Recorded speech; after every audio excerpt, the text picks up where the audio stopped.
오늘 말씀에서 예수님은 이렇게 간구하십니다. 그들을 진리로 거룩하게 하옵소서.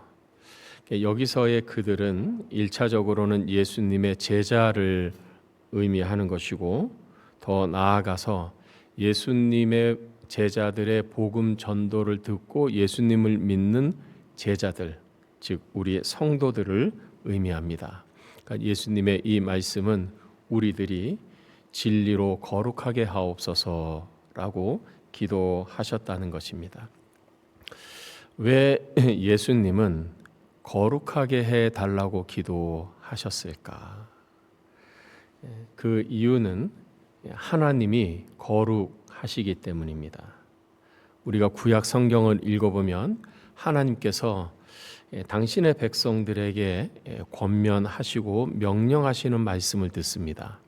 내가 거룩하니 너희도 거룩하라. 왕이 거룩하시기 때문에 당연히 그의 백성들도 거룩해야 한다. 내가 거룩하니 너희도 거룩하라. 그렇다면 이 거룩은 무엇인가? 거룩은 하나님의 특성이고 하나님의 속성입니다. 하나님의 여러 속성들이 있는데 그 중에 한 부분의 속성이 아니라 하나님의 모든 속성을 다 덮는 본질적인 속성입니다. 하나님은 사랑이시지요. 우리가 하나님의 사랑을 말할 때 그 사랑은 우리 인간들이 경험하는 우리가 하는 사랑이 아니라 하나님이 주시는 사랑입니다. 우리는 그 사랑을 거룩한 사랑이라고 합니다. 하나님은 공의로우신 분입니다. 그러나 하나님의 공의는 우리와 다르기 때문에 그 의는 거룩한 공의입니다. 하나님은 영이십니다. 그러나 하나님은 거룩하십니다. 그래서 하나님의 영을 거룩할 성자의 성령, 거룩한 영, 성령이십니다. 이 거룩이란 무엇인가? 이 거룩은 우리 인간에게서는 찾을 수 없는 하나님에게만 있는 특성입니다. 우리가 이것을 우리가 경험하고 우리가 이해하지 못하는 것이기 때문에 우리와 대비해서 우리가 이 거룩을 정의 내리자면 이렇습니다. 하나님의 거룩이란 하나님의 절대적이고 완전하신 정결함입니다. 굳이 우리가 이해할 수 있는 표현으로 하자면 100%입니다. 100% 완전함, 100% 순결하고 100% 정결함, 아무런 흠도 없고 아무런 악도 없는 온전하게 의롭고 100% 선하신 그 상태, 그것이 바로 거룩입니다. 반면에 우리 인간은 죄인입니다. 우리에게 악이 있습니다. 우리 내면에 악이 있습니다. 그리고 우리는 말과 행동으로 생각으로 죄를 짓습니다. 이것은 첫 번째 인류인 아담과 하와가 타락했기 때문에 그의 후손들은 우리에게 태어날 때부터 본성적으로 가지고 있는 죄성 때문입니다. 이 죄성을 영어로는 sinful nature라고 하는데 죄를 사랑하고 죄를 짓고자 하는 욕망, 성품, 이것이 죄성입니다. 우리는 태어날 때부터 우리 마음속에 악이 있고 그 악으로 인해 죄를 짓기 때문에 우리는 거룩하지 않습니다. 성경은 이 거룩하신 하나님을 표현하기를 하나님은 소멸하는 불이다 이렇게 말합니다. 소멸하는 불이라는 말은 소멸시키는 불이다, 태워버리는 불이다. 불을 만지면 됩니다. 하다못해 우리가 촛불에 우리의 손을 갖다 대어 우리 손이 튑니다. 용광로 같은 높은 온도에 우리가 타면 우리가 타 없어져 버리고 죽습니다.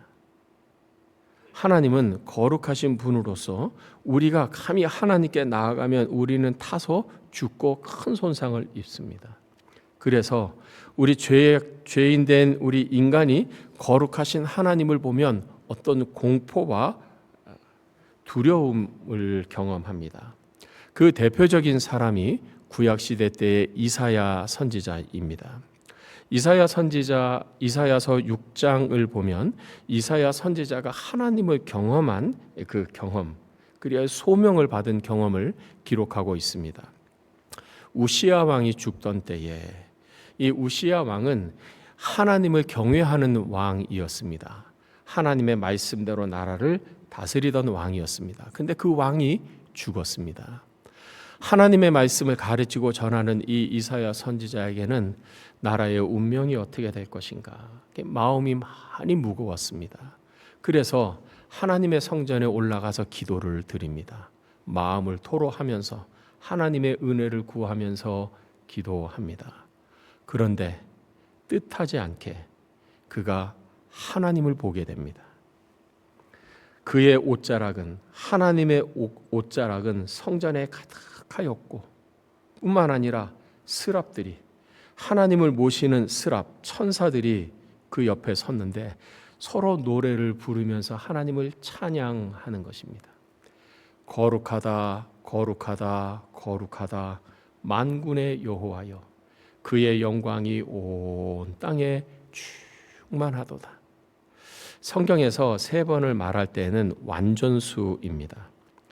거룩하다 거룩하다 거룩하다 스랍들이 찬양했다는 것은 하나님의 거룩이 완전한 거룩, 완벽한 거룩이라는 것입니다. 뿐만 아니라 하나님의 영광을 보았습니다. 여러분, 우리가 이 이사야 선지자처럼 우리가 기도하는 중에 예배하는 중에 이 거룩하신 하나님, 영광의 하나님을 보면 우리는 어떨까요? 우리는 너무 신나하겠죠. 생각에 우리는 기쁨이 가득하겠죠. 그런데 이사야 선지자는 그러지 않았습니다. 거룩하신 하나님, 영광의 하나님을 본 이사야 선지자는 이렇게 고백합니다. 화로다 나여, 재앙이로다 나여, 망하게 되었구나. 내가 죽게 되었구나. 나는 입술이 부정한 사람인데 만군의 여호와이신 왕을 배웠구나. 우리가 생각할 때 하나님을 만나면 하나님을 보면 기뻐 뛰면서 행복에 충만할 것 같은데 하나님을 실제로 본 이사야 선지자는 재앙이로다 나여 나는 죽게 되었구나. 나는 입술이 부정한데 입술에서 나오는 내 마음과 내 생각이 나는 부정한데 나는 죄악으로 가득 찼는데 이 죄악으로 가득 찬 내가 거룩하신 하나님을 보았으니 나는 이제 죽게 되었구나. 그 하나님의 거룩하심, 거기에 반사되는 자신의 모습을 보니 자신은 죽을 거라는 거죠. 여러분, 우리가 간혹 이렇게 기도하지, 하나님을 내게 보여주세요. 하나님을 내게 보여주세요. 조심해야 됩니다. 이사야 선지자처럼 극심한 공포와 두려움에 사로잡힐 수 있어요. 하나님은 우리가 그렇게 쉽게 볼 수 있는 분이 아닙니다. 이사야 선지자가 하나님의 음성을 듣습니다. 내가 누구를 보내며 누가 우리를 위하여 갈고. 그때 이사야 선지자가 말합니다. 내가 여기 있습니다. 나를 보내주십시오. 이사야 선지자는 거룩하신 하나님을 뵙고 선지자로 소명을 받고 헌신하게 됩니다. 하나님을 본 사람은 이렇습니다. 신약 성경에도 한 사람이 있습니다. 베드로입니다. 누가복음 5장에 나오는 이야기입니다. 예수님이 이 게네사렛 호숫가에서 계셨을 때 많은 사람들이 예수님이 계심을 보고 막 몰려옵니다. 예수님이 그들에게 말씀, 하나님의 말씀을 전합니다. 근데 사람들이 계속 몰려와서 점점 사람이 많아지게 되었습니다. 예수님이 뭇가에서 설교를 하실 수가 없어서 베드로의 배에 오르셔서 말씀을 전하십니다. 말씀을 다 마치시고 난 후에 시몬 베드로에게 말합니다. 깊은 데로 가서 그물을 내려 고기를 잡으라. 베드로가 예수님께 말합니다. 선생님, 우리들이 밤이 새도록 수고했는데 저희가 잡지를 못했습니다. 우리가 그래도 이 갈릴리 바다에서 베테랑 아닙니까? 밤이 새도록 그물을 내리고 고기를 잡았는데 고기를 잡지 못했습니다. 그러나 제가 말씀에 의지하여, 예수님이 저에게 말씀하셨기 때문에 제가 그 말씀에 의지하여 그물을 내리리이다. 그렇게 하고 베드로가 예수님의 말씀에 순종하여 그물을 내렸습니다. 그런데 이게 웬일입니까? 고기를 잡은 것이 힘이 많아 그물이 찢어질 정도가 되었습니다. 다른 배에 있는 동무들에게 손짓을 해서 와서 나를 도와달라 부탁을 합니다. 그들이 와서 그 많은 고기를 채웠는데 두 배에 가득 채우게 되었고, 고기가 얼마나 많았든지 이 두 배가 잠기게 되었더라.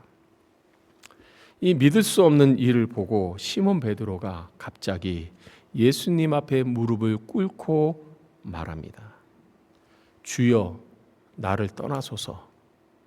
나는 죄인이로소이다. 여러분, 물고기 많이 잡힌 것과 죄인과 무슨 상관이 있습니까?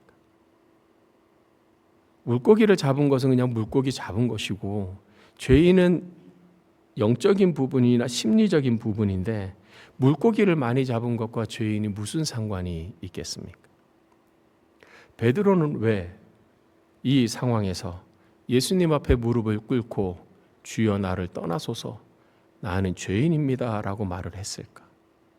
단순히 물고기가 많이 잡혀서였을까? 거기에는 영적인 깨달음이 있었던 것입니다. 이렇게 말씀에 순종해서 놀라운 일을 말씀대로 하는 것을 보니 이분은 하나님의 아들이시다. 베드로는 이 순간 예수님에게서 하나님의 거룩과 하나님의 영광을 본 것입니다. 하나님의 거룩하심을 대면한 사람들의 공통적인 특징은 두려움입니다. 자신의 죄인됨을 깨닫는 것입니다. 사람들과 함께 있을 때에는 내가 좀 의로운 것 같고 깨끗한 것 같고 선한 것 같습니다. 그러나 거룩하신, 완전하게 거룩하신, 100% 거룩하고 순결하신 하나님 앞에 서면 자신의 죄악이 다 드러나는 것입니다. 화로다 나여 망하게 되었구나. 나는 입술이 부정한데 주여, 나를 떠나소서. 나는 죄인으로서이다. 여러분, 참된 신앙은, 참된 믿음은 바로 여기서부터 시작이 되는 것입니다. 내가 죽을 죄인이라는 것을 하나님 앞에서 깨달을 때, 간접적 지식이 아니라 지난주에 말씀드렸던 체험적 지식으로서 그 거룩하시고 영광스러우신 하나님 앞에서 나의 모든 죄악됨이 다 보여지고 내가 그것을 보고 깨달을 때, 여기서부터 참된 신앙은 시작되는 것입니다. 거룩하신 하나님은 이 거룩하지 않은 우리들을 거룩하게 만드시기 위해 우리를 거룩하게 하시는 한 가지 일을 계획하셨습니다. 그것은 바로 우리의 죄를 다 사해 주시는 계획이었습니다. 그 하나님의 방법은 죄가 없으신 하나님의 아들을 이 세상에 보내셔서 죄인들을 대신하여 죽게 하심으로 죄인들의 모든 죄를 다 없애 주시는 것이었습니다. 그래서 하나님의 보내심을 받고 이 세상에 오신 하나님의 아들 예수님은 베들레헴의 가축의 구유에서 태어나셨고, 마침내 우리의 죄를 대신 지시고 우리 대신 십자가의 죽으심으로 우리가 죄의 용서함 받을 길을 만들어 주셨습니다. 그리고 예수님은 우리에게 단 두 가지만을 요구하셨습니다. 그 하나는 회개이고 하나는 믿음입니다. 누구든지 자신의 죄를 회개하고 예수님을 믿으면 예수님은 그 사람을 accept, 받아주시는 것입니다. 회개가 무엇입니까?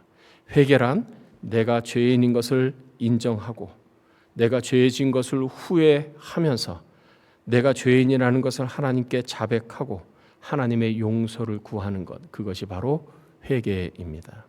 믿음은 무엇을 믿는 것입니까? 영접하는 자 곧 그 이름을 믿는 자들에게는 하나님의 자녀가 되는 권세를 주셨으니 주 예수를 믿으라. 그리하면 너와 내 집이 구원을 얻으리. 예수님을 믿되 예수님이 나의 구세주이고 나의 주인이라고 믿음으로 영접하는 것, 이것이 바로 믿음입니다. 누구든지 자신의 죄를 회개하고 용서를 구하고 하나님이 예수님이 하나님의 아들이시오 나의 구세주라고 왕이라고 고백하는 사람, 믿음으로 영접하는 사람은 죄의 용서함을 받습니다. 우리가 죄를 용서받으면 두 가지 일이 일어납니다. 첫째는 하나님께서 우리를 의롭다고 칭해 주십니다. 예수님이 우리의 죄를 다 갚아주셨으니 우리는 죄가 없는 것이죠. 이 죄가 없는 상태가 의입니다.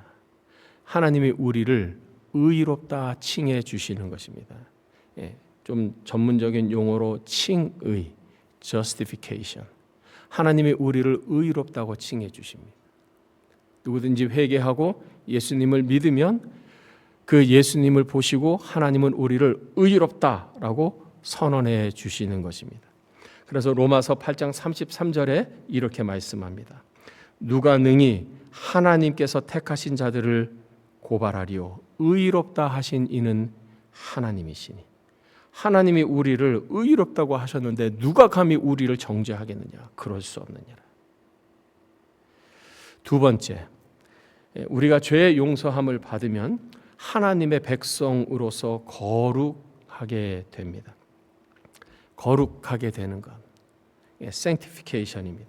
베드로전서 2장에서는 이렇게 말합니다. 너희는 택하신 족속이요 왕 같은 제사장들이요 거룩한 나라요 그의 소유된 백성이니 이는 너희를 어두운 데서 불러내어 그의 기이한 빛에 들어가게 하신 이의 아름다운 덕을 선포하게 하십니다. 너희는 누구냐? 예수님을 믿는 너희는 누구냐? 너희는 하나님의 거룩한 나라요. 우리는 하나님의 거룩한 나라입니다. 하나님이 거룩하시고 그러하기에 하나님의 백성인 우리도 거룩해야 합니다. 그래서 하나님은 우리가 하나님의 백성으로서 거룩한 생활을 하기를 원하십니다. 그것을 극단적으로 보여주는 한 사건이 있습니다. 예루살렘 교회의 성도들이 구원을 받았습니다. 그리고 은혜를 받았습니다. 본인들이 구원받았다는 확신, 그리고 하나님의 선택을 받아서 은혜 받았다는 이 확신이 들자 이들 마음속에 기쁨이 넘쳤어요. 자발적인 기쁨이지요. 너무 기뻐서 어떻게 하면 내가 하나님을 기쁘게 해드릴까 하다가 사람들이 자기의 물건을 팔아서 헌금을 드립니다. 이 사람도 헌금을 드리고 저 사람도 교회 앞에 헌금을 드리는 것입니다. 근데 이 예루살렘 교회 교인 중에 아나니아와 삽비라라고 하는 부부가 있었습니다. 이들도 부부간에 서로 의논을 해서 소유를 팔아 헌금하기로 결정했습니다. 근데 팔아서 헌금을 다 드리려고 하니 갑자기 마음에 아까운 생각이 들었습니다. 꼭 굳이 이것을 다 드릴 필요가 있겠느냐. 그래서 그 값의 일부를 감추고 일부만 헌금을 드리면서 말합니다.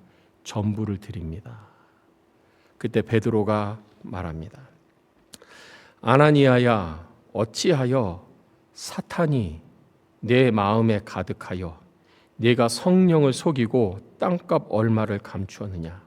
땅이 그대로 있을 때에는 내 땅이 아니며 판 후에도 내 마음대로 할 수 없더냐. 어찌하여 이 일을 마음에 두었느냐. 사람에게 거짓말한 것이 아니요 하나님께로다. 베드로가 이 말을 하자 아나니아가 그 자리에서 혼이 떠나서 죽습니다. 젊은 사람들이 이 아나니아를 장사합니다. 약 3시간 정도 지난 후에 그의 아내가 일어난 일을 아무것도 모른 채 들어옵니다. 베드로가 그의 아내 삽비라에게 묻습니다. 그 땅 판값이 이것뿐이냐 내게 말하라. 그의 아내가 말합니다. 예, 이것뿐입니다. 성경은 이렇게 말합니다. 베드로가 이르되 너희가 어찌 함께 꾀하여 주의 영을 시험하느냐. 그의 아내도 그 자리에서 영이 떠나서 죽습니다. 우리는 이 사건을 통해서 하나님이 거룩을 얼마나 중요하게 여기시는지, 우리가 거룩한 생각과 거룩한 말과 거룩한 행동을 하기를 얼마나 원하시는지를 우리는 알 수 있습니다. 왜 거룩해야 합니까? 하나님은 왜 우리로 하여금 거룩한 삶을 살도록 말씀합니까? 첫째, 거룩해야 하나님의 은혜를 받습니다. 거룩해야 하나님의 힘을 얻습니다. 두 번째, 거룩해야 승리할 수 있습니다. 사탄은 우리를 유혹합니다. 영적인 싸움을 합니다. 영적인 싸움이라는 것은 보이지 않는 싸움입니다. 그렇기 때문에 우리가 인식하지 못하는 싸움입니다. 우리가 이 싸움에서 승리하기 위해서는 거룩해야 합니다. 거룩해야 하나님의 힘을 받을 수 있기 때문입니다. 세 번째, 왜 거룩해야 하는가? 사명을 감당해야 하기 때문에 거룩해야 합니다. 디모데서에 말씀하신 것처럼 하나님의 이 집에는 금그릇도 있고 은그릇도 있고 질그릇도 있습니다. 하나님이 어떤 그릇을 사용하시는가? 금그릇을 사용하시는가? 은그릇을 사용하시는가? 질그릇을 사용하시는가? 하나님은 그 그릇의 성분에 의해서 사용하지 않는다. 하나님이 사용하시는 그릇은 어떤 그릇인가? 깨끗한 그릇이다. 금그릇이라 할지라도 더러움이 묻어 있다면 사용하지 못합니다. 하나님이 사용하시는 그릇은 깨끗한 그릇입니다. 그렇다면 우리는 어떻게 우리가 받은 이 거룩을 유지하고 성장시킬 수 있을까? 이런 말이 있습니다. 군주자족, 금묵자흑. 붉은 인주를 가까이 하면 내가 붉게 되고 검은 먹을 가까이 하면 나도 모르는 사이에 검게 된다. 내가 무엇을 가까이 하느냐에 따라서 거기에 영향을 받고 내가 그렇게 닮아간다. 어떻게 하면 거룩을 유지하고 거룩한 삶을 성장시킬 수 있을까요? 거룩하신 하나님을 가까이 해야 합니다. 어떻게 하나님을 가까이 할 수 있습니까? 아버지의 말씀은 진리입니다. 시편 1편은 이렇게 가르쳐 주십니다. 복 있는 사람은 하나님으로부터 복을 받아서 복이 있는 사람은 악인들의 꾀를 따르지 아니하며 죄인들의 길에 서지 아니하며 오만한 자들의 자리에 앉지 않습니다. 죄인과 악인과 오만한 자들과 어울리지 않습니다. 왜? 물들기 때문에. 그렇다면 하나님의 복을 받은 사람은 어떻게 합니까? 오직 여호와의 율법을 즐거워하여 그 율법을 주야로 묵상하는 자라다. 그가 하는 모든 일이 다 형통하리로다. 하나님은 우리에게 명령하십니다. 내가 거룩하니 너희도 거룩하라. 우리도 예수님처럼 이렇게 기도하기를 바랍니다. 우리를 진리로 거룩하게 하옵소서. 아버지의 말씀은 진리니이다. 함께 기도드리겠습니다.